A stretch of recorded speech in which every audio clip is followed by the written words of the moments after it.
It began with a scream, shrill, high-pitched, and completely unnatural. It echoed through the thick green canopy of the forest, where no human had set foot for weeks. But someone heard it. Or rather, something. Rusty, a large golden retriever with a coat like sunlight and eyes that shimmered with loyalty, stopped mid-sprint.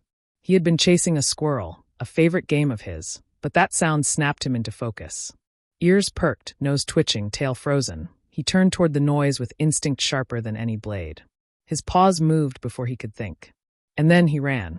Rusty was no ordinary dog. He had belonged to James, a forest ranger who disappeared 2 months ago during a late-night patrol. The search parties had come and gone, leaving nothing but rumors and empty coffee cups behind. But Rusty stayed. Day after day, night after night, he roamed the forest, waiting. Searching. Today felt different. He darted past towering trees, leaped over rotting logs, and slid down mossy slopes, the strange sound guiding him deeper into the untouched part of the woods. Places even James hadn't ventured into. The forest grew darker, older, quieter. And then suddenly there it was. A clearing bathed in silver light. Not from the sun, but from something above. Rusty skidded to a halt at the edge of the grass. His nose twitched violently. The smell here wasn't right. It was like burnt ozone and wildflowers at once. His ears caught a soft whimper, almost like a pup crying. He stepped forward slowly. In the center of the clearing lay a small creature, curled up and glowing faintly blue. It looked fragile, barely the size of a rabbit, with large black eyes for tiny limbs and thin translucent skin that pulsed softly with light. The creature whimpered again. Rusty's head tilted. His instincts screamed caution, but something in his heart said otherwise. He padded closer, carefully, until he was nose to nose with the being. It didn't flinch. In fact, it reached a trembling hand toward his snout and touched it gently. Rusty didn't pull away. He lay down next to it, pressing his body close to its trembling form. In that moment, he decided, this thing, whatever it was, needed him. Night fell quickly. Strange sounds echoed from deep within the forest. But Rusty stayed alert, ears swiveling, teeth bared at shadows. A soft rumble came from above. He looked up. There, hovering silently between the trees, was a ship. Sleek, round, glowing from within. Panels opened, lights blinked, but it made no move to descend. Inside it, silhouettes moved. Watching. And yet, no one came. They were leaving it. They had abandoned their own. Rusty growled low in his throat. He wouldn't abandon it too. The ship vanished without a sound. The clearing went dark, but the tiny creature still glowed faintly, curled into Rusty's fur. Morning brought danger. Voices. Human ones. You sure it landed out here? Tracker said northwest quadrant. We're close. Rusty stiffened. He recognized the smell of gun oil and metal. Hunters, maybe. Or worse. He nudged the creature awake. It blinked slowly, clearly weak. He gently picked it up by its soft cloth wrap and moved silently through the underbrush. The humans were close. He could smell their sweat, hear their boots crushing leaves. I heard a dog bark last night, one voice said. You think someone got to it first? If they did, we're taking both. Orders are clear. Rusty didn't understand the words, but the tone chilled him. He ran. Faster than he had ever run, weaving through trees, crossing streams, climbing slopes. The creature whimpered softly but clung to him, trusting him. Behind them, voices grew louder. Then came the sound that made Rusty's blood freeze. A rifle being cocked. A crack split the air. Rusty yelped. A bullet grazed a tree just inches from his head. He ducked and dived into a thicket, vanishing like a ghost. He didn't stop. Not even when his lungs burned and his paws bled. At last, he reached a place only he knew. A hidden den beneath an outcrop, covered in vines and brush. He crawled inside, curling protectively around the alien child. It blinked up at him, then curled into his fur again. Outside, the hunters searched. They shouted, cursed, fired shots into the air. But they never found the den. As silence settled over the forest again, Rusty licked the small creature's forehead. His heart thumped with fear, but his eyes stayed clear, focused. He would protect it, whatever it was, whoever it belonged to. He was its guardian now, and he wasn't going to fail. Not again. To be continued. Rusty didn't sleep that night. Every twig snap outside their den sent his heart racing. The alien child, he had started calling it Nova in his mind, slept soundly against him, warm and peaceful, as though it knew it was safe. But Rusty wasn't sure how long he could keep them both safe. The scent of the men still lingered in the air by dawn. Rusty crept outside and scanned the horizon. No voices. No gunshots. Just birdsong and the slow rustle of morning wind through the trees. He padded silently to a nearby stream, drank his fill, then returned with water-soaked moss for Nova to sip from. The little one drank weakly, its glow dimmer than before. Rusty whined softly. Something was wrong. Nova wasn't just cold or scared. Something inside it was fading. He needed help. But who? The humans who were hunting them? The ones who had left? No, there was no one left but him. As he lay beside Nova, his ears caught something new, a soft hum. Familiar, yet distant. He stood and looked up. There, shimmering above the treetops, was the ship again. But this time it hovered higher, quieter. They were watching. Still. Rusty barked sharply. Once. Twice. 3 times. A signal. A plea.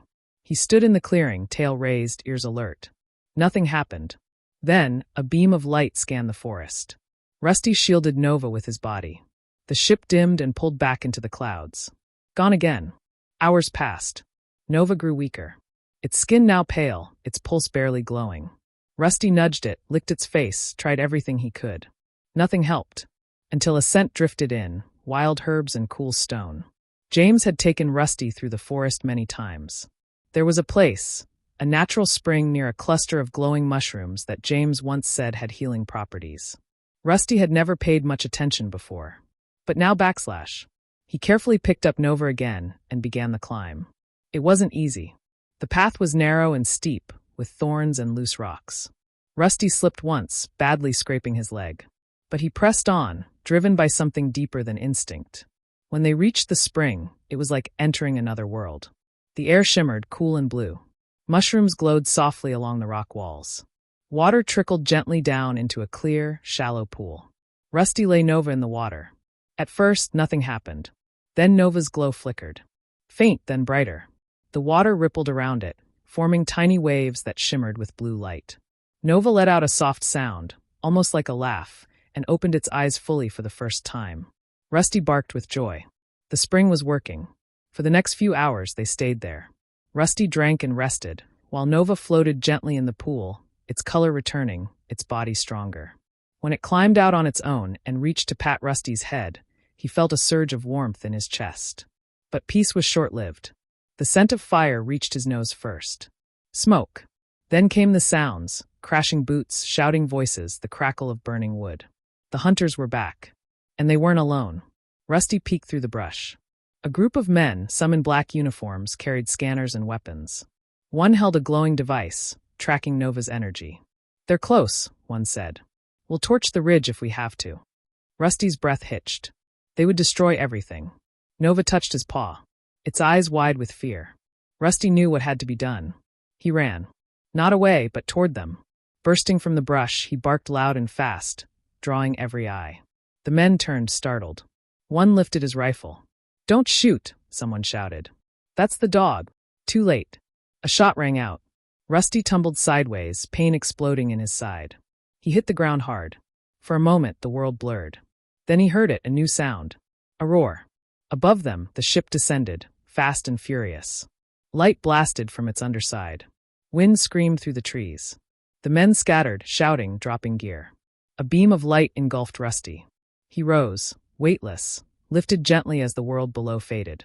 Beside him, Nova floated too, eyes glowing, arms reaching toward him. Inside the ship, everything was quiet. Warm. The pain in Rusty's side dulled. Machines hummed softly.